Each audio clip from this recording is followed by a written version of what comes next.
молчали, не принимали какие-то ответные меры по отношению к нашим медицинским учреждениям, которые находятся на территории автономии, на территории Гагаузии. И сейчас, когда звучат вот эти вот север, центр, юг, какие-то операции, какие-то самые, мы ничего не имеем против никаких операций, никаких самых. Но если есть центр, разделенная зона Молдавия, север, юг, то нашу Гагаузию, наши лечебные учреждения, которые находятся на территории автономии, они должны оставаться, они должны сохраняться, они должны финансироваться. Потому что вот то, что сегодня мы рассматриваем уже, у нас то же самое произошло и со страховой компанией, которые фактически администрированно забрали с территории Гагаузии. У нас произошло со скорой помощью, но я хочу своего коллегу поправить, ее никто в Кабул не переводил. Просто нас поставили в такие рамки сегодня скорой помощи, то есть мы находимся сегодня, но администрирование, финансирование происходит у нас в Кишиневе находится.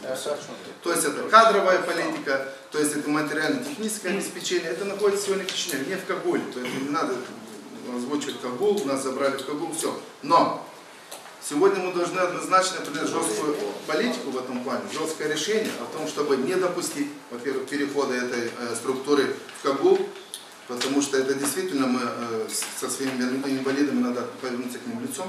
И дальше председатели комиссии по здравоохранению тоже совместно с Алексеем Михайловичем Столтом надо поставить те вопросы обратно, чтобы вернуть те структуры, которые...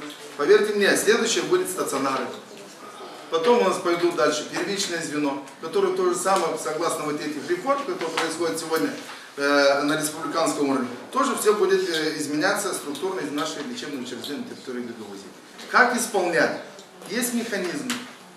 Есть механизмы финансирования, есть механизмы всего. Но это надо просто взять и принять жесткую политику, жесткое мнение, свое мнение выразить в этом отношении, свою позицию. О том, что без проблем, мы ничего не имеем против организации, мы ничего не имеем против каких-то зонных распределений медицинских лечебных учреждений, но это не должно касаться Гагаузии.